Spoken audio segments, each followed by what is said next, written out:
आप सभी मित्रों को छठ पर्व की ढेर सारी बधाई और शुभकामनाएं। तो दोस्तों, आज से छठ पर्व की शुरुआत हो रही है। ये त्यौहार 4 दिन चलता है और नहाए खाए के साथ 4 दिन का ये त्यौहार आज से शुरू होगा और 8 नवंबर को उगते सूर्य की पूजा के साथ इस पर्व का समापन किया जाता है।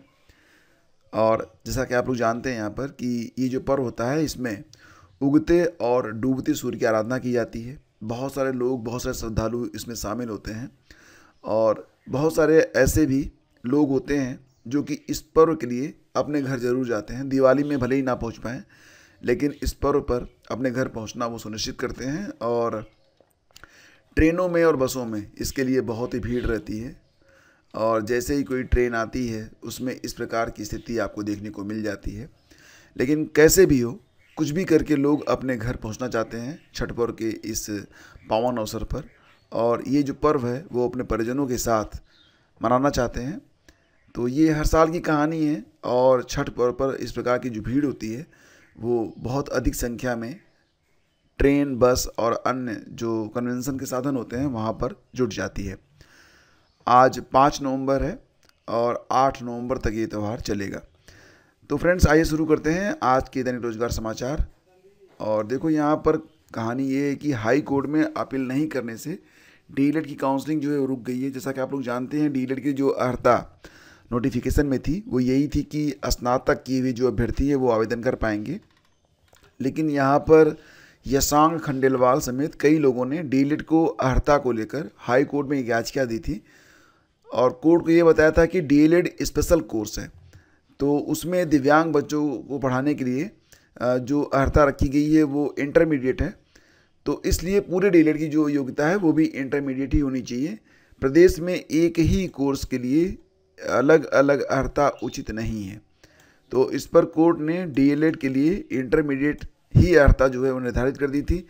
अब इसके बाद ये जो प्रक्रिया थी थोड़ी सी लंबी चल रही है, क्योंकि यहाँ पर पीएनपी के अफसरों ने बताया कि national council for teachers education NCT के अनुसार डीएलएड की जो योग्यता है वो 1998 के अनुसार स्नातक निर्धारित है। उसी आधार पर प्रवेश लिया गया है और यहाँ पर जो फॉर्म भरवाए गए हैं वो एनसीटी की नियमावली 1998 के मुताबिक जो फॉर्म है वो भरवाए गए हैं।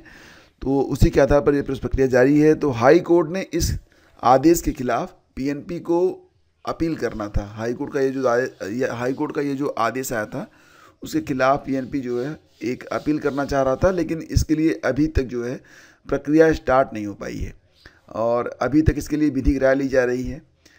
अपील नहीं होने से डीएलएड का जो सत्र है वो देर से शुरू होगा, क्योंकि जो प्रक्रिया थी वो इस याचिका के कारण अब थोड़ी सी डिले होगी। Diploma in elementary education DElEd में प्रवेश के लिए आवेदन ले लिए गए हैं, लेकिन अर्हता विवाद के चलते काउंसलिंग प्रक्रिया रुक गई है और इसकी अर्हता स्नातक है, लेकिन हाई कोर्ट ने इसे इंटरमीडिएट करने का आदेश दिया है। इसके खिलाफ पीएनपी को अपील करना है। अपील में देरी के कारण आगे की जो प्रक्रिया है वो फिलहाल अभी ठप है।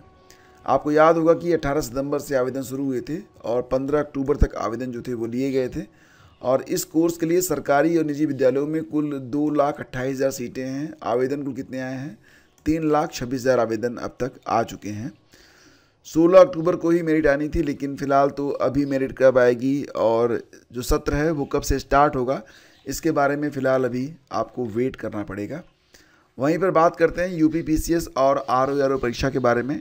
हालांकि सोशल मीडिया हो या फिर यूट्यूब हो या यूट्यूब के शिक्षक हों, हर जगह पर सिर्फ एक बात चल रही है कि पीसीएस की परीक्षा एक ही शिफ्ट में करवाई जाए। आरओ के बारे में कोई भी जिक्र यहाँ पर नहीं हो रहा है, लेकिन मुझे लगता है कि आरओ और यूपी पीसीएस दोनों ही परीक्षाएं ये एक ही शिफ्ट में होनी चाहिए। अगर यूपी पीसीएस की परीक्षा जो है अगर एक शिफ्ट में हो रही है तो आरओ की जो परीक्षा है वो भी एक ही शिफ्ट में होनी चाहिए, क्योंकि दोनों में ही, बल्कि यूँ कहा जाए तो आरओ में जो बच्चों की संख्या है, अभ्यर्थियों की जो संख्या है वो बहुत ज़्यादा है। पीसीएस की अपेक्षा लगभग 2 गुने से अधिक अभ्यर्थी आरओ में शामिल होंगे। और इस परीक्षा में फ़िलहाल एक पैटर्न तो बदला गया है। पहले 2 पेपर होते थे, अब दोनों को कंबाइन कर दिया गया है। परीक्षा जो है ये फ़िलहाल 22 दिसंबर को कराए जाने के बारे में बात चल रही है। लेकिन दोस्तों, यहाँ पर एक मुख्य बात ये भी है कि इस परीक्षा के बारे में अभी तक ज़्यादा चर्चा लोग कर नहीं रहे हैं, लेकिन मैं कहना चाहूँगा कि ये परीक्षा भी एक ही शिफ्ट में हो तो ही बेहतर है, क्योंकि जिस प्रकार का विवाद यूपी पीसीएस में चल रहा है कि अगर एक से अधिक शिफ्टों में परीक्षा होती है तो आगे चलकर जो नॉर्मलाइजेशन होगा उसमें कई प्रकार के नए विवाद खड़े हो सकते हैं। तो मैं ये कहूँगा कि आरओआर में भी सेम स्थिति है। तो यहाँ पर आयोग को और सरकार को दोनों परीक्षाओं को एक साथ और एक ही प्रकार से मानकर चलना चाहिए और एक ही शिफ्ट में दोनों परीक्षाएं होनी चाहिए। फिलहाल अभी एग्ज़ाम डेट को लेकर यहाँ पर स्थिति जो है वो असमंजस में है कि परीक्षा जो है वो दिसंबर में हो पाएगी या फिर नहीं हो पाएगी। इसके लिए आज एक बैठक भी अभ्यर्थी जो है करने वाले हैं मंफोड़गंज में शाम को 6 बजे शिवाजी पार्क में। तो बहुत से लोग इसमें शामिल भी होंगे। और फिलहाल आयोग से एक दरख्वास्त ये है कि दोनों ही परीक्षाएं एक ही शिफ्ट में हों और जो परीक्षाएं हैं इसके लिए स्थिति स्पष्ट कर दी जाए कि परीक्षाएं कब तक हो पा रही हैं, क्योंकि यहाँ पर असमंजस की वजह से बहुत सारे अभ्यर्थी हैं जो कि पढ़ नहीं पा रहे हैं और मन में एक भाव जगता रहता है कि क्या पढ़ें क्या ना पढ़ें, परीक्षा होगी नहीं होगी। ये एक मतलब इस प्रकार का इल्यूज़न उत्पन्न हो जाता है ना कि इंसान चाहे भी तो पढ़ नहीं सकता है। तो फिलहाल इसके बारे में जानकारी ये मिल रही है कि बहुत ही जल्द आयोग की ओर से नोटिस जारी कर दी जाएगी। लेकिन नोटिस जारी करने से पहले मैं यही कहना चाहूँगा कि दोनों परीक्षाओं को एक ही शिफ्ट में कराए जाने का जो काम है ये किया जाए। और ये बहुत इंपॉर्टेंट है कि यूपी पीसीएस और आरओआर एक ही शिफ्ट में पूरी हो। और अगर आयोग के पास फ़िलहाल दिसंबर में मौका नहीं मिल रहा है, देखो मैं ये नहीं कह रहा हूँ कि दिसंबर में परीक्षा ना हो, लेकिन मैं बस ये कहना चाहता हूँ कि चाहे जब हो ये परीक्षा एक ही शिफ्ट में हो वही बेहतर रहेगा। क्योंकि ये परीक्षा अगर दिसंबर में 2 शिफ्टों में हो भी जाती है तो क्या फ़ायदा होगा, फिर आगे चलकर तो बहुत सारी चीज़ें हैं जो कि कोर्ट में पहुंच जाएंगी और फिर ये जो भर्ती है वो 1 साल के बजाय पता नहीं कितने सालों में पूरी होगी। फिर आगामी परीक्षाओं पर भी इसका प्रभाव पड़ना शुरू हो जाएगा।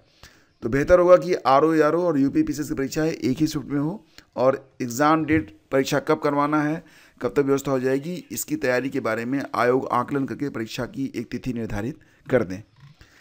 और इसी प्रकार से आप यहाँ पर देखेंगे यूपी पीसीएस से संबंधित एक और भी अपडेट है कि बहुत सारे अभ्यर्थी प्रतिवर्ष जो है वैकेंसीज रेगुलर न आने की वजह से ओवर एज हो जाते हैं। यहाँ पर अभ्यर्थी ये डिमांड कर रहे हैं कि भर्तियाँ हर साल अगर रेगुलर रूप से नहीं आ पा रही हैं और उनका विज्ञापन जारी होने में जितने वर्षों की देरी हो रही है उतने वर्षों की आयु सीमा में छूट यहाँ पर अभ्यर्थी को दी जानी चाहिए। तो ये मांग यहाँ पर की गई है। अगर ये मांग मान ली जाए तो क्या बात है, लेकिन फ़िलहाल तो उम्मीद कम ही है कि इस प्रकार की मांग जो है वो आयोग मानेगा। और फिलहाल बहुत सारे अभ्यर्थी हैं जो कि ओवर एज हो गए हैं और उनके लिए अब सभी परीक्षाओं के जो दरवाजे हैं वो बंद हो गए हैं। फिलहाल अगर देखा जाए तो जैसे कि कुछ परीक्षाएं हैं जिसके लिए अभ्यर्थी लंबे समय से इंतजार कर रहे हैं, खंड शिक्षा अधिकारी के लिए, जीआईसी प्रवक्ता के लिए, एलटी ग्रेड के लिए। तो यहाँ पर ये सारी परीक्षाएं इस प्रकार से हैं कि अगर इनमें नियमित तौर से भर्तियाँ होती तो अब तक न जाने कितने लोगों का भला हो जाता। लेकिन फ़िलहाल अभी उम्मीद ये की जा रही है कि एलटी ग्रेड में तो देखो यहाँ पर मामला ये है ना कि मैंने कल बताया था आपको कि एलटी ग्रेड अब 2 चरणों में कराए जाने के बारे में विचार किया जा रहा है।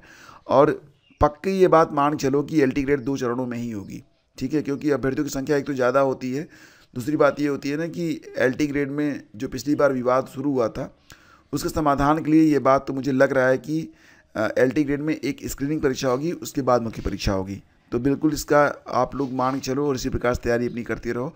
हालांकि जो विज्ञापन है वो इस साल आना अब संभव नहीं है क्योंकि नवंबर चल रहा है, दिसंबर तक तो शायद ही पॉसिबल हो। हाँ, ये बात जरूर है कि 2025 की पहली तिमाही में विज्ञापन आपको देखने को मिल सकता है। एक और भी खबर है, कल जैसा कि आप लोगों ने देखा था कि कैबिनेट की बैठक हुई थी और इसमें कुछ बड़े मुद्दों पर भी चर्चा की गई है। एक बड़ा फैसला इसमें ये लिया गया है कि प्रदेश सरकार ने सहायता प्राप्त यानी कि एडेड जो डिग्री कॉलेज हैं उनके शिक्षकों को बड़ी राहत दी है। प्रदेश के 331 एडेड कॉलेजों में कार्यरत शिक्षकों को 5 साल की न्यूनतम सेवा की जगह सिर्फ 3 साल की सेवा के बाद तबादले का अवसर मिलेगा। इसके लिए कैबिनेट ने सोमवार को उत्तर प्रदेश सहायता प्राप्त महाविद्यालय अध्यापक स्थानांतरण नियमावली 2024 को मंजूरी दे दी है। प्रदेश में कार्यरत 10,000 शिक्षक लंबे समय से तबादला नीति में संशोधन की मांग कर रहे थे।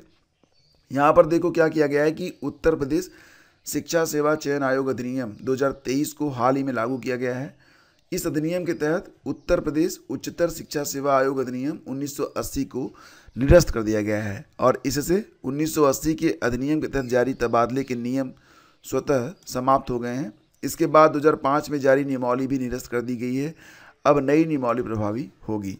तो फिलहाल ये काफ़ी मतलब कि बड़े चेंजेज हैं और इससे बहुत सारे अभ्यर्थी और बहुत सारे शिक्षक उनको भी फ़ायदा मिलेगा। अभी तक 5 सालों में मिलती थी। मतलब ये है ना नियम कि नए नियम से घर से दूर रहे जो शिक्षक हैं उनको राहत मिलेगी, लेकिन जीवन में केवल एक बार ये अवसर उनको उपलब्ध होगा। कैबिनेट नियमावली 2024 को दी मंजूरी, शिक्षक पूरे सेवा काल में एक बार ले सकेंगे लाभ, तो कम से कम अपने घर के पास वो पहुंच जाएंगे। अक्टूबर माह की जो करंट अफेयर है उसकी PDF पूरी जारी हो चुकी है और डाउनलोड करने का लिंक वीडियो के डिस्क्रिप्शन में है। अगर आप तैयारी कर रहे हैं तो करंट अफेयर प्रतिदिन पढ़िए, क्योंकि ये बहुत ही इंपॉर्टेंट है। और इसी के साथ आपको पूरे वर्ष की यानी कि जनवरी से लेकर अक्टूबर तक की पूरी वार्षिकी एक साथ एक PDF में यहाँ पर दे दी गई है, तो इसको भी आप परचेज कर सकते हैं, देख सकते हैं। और देखो मैं आपको बता दूं तो ओनली GS ये आपका एक YouTube चैनल है, इस पर अब मैं आपको हर सप्ताह का जो करंट अफेयर है उसको उपलब्ध कराऊंगा। और सीरीज जो है ये जनवरी से मैं शुरू करने जा रहा हूँ। जनवरी से लेकर अब तक का जो करंट अफेयर है वो प्रतिदिन आपको मतलब कि आपको डेली करंट अफेयर मिलेंगे। साथ ही साथ यहाँ पर एक सप्ताह का करंट अफेयर बहुत ही छोटे छोटे समय में आपको उपलब्ध कराया जाएगा, यानी कि वीडियो का जो ड्यूरेशन होगा, समय होगा, बहुत ही कम रहेगा। लेकिन उद्देश्य ये है कि जनवरी से लेकर अक्टूबर तक का संपूर्ण करंट अफेयर आपका रिवीजन करवा दिया जाए। तो इसका जो पहला एपिसोड है वो आज अपलोड होगा, लिंक वीडियो के डिस्क्रिप्शन और पहले कमेंट में है, तो जाकर आप लोग देख लीजिएगा। धन्यवाद। Have a great day. जय हिंद।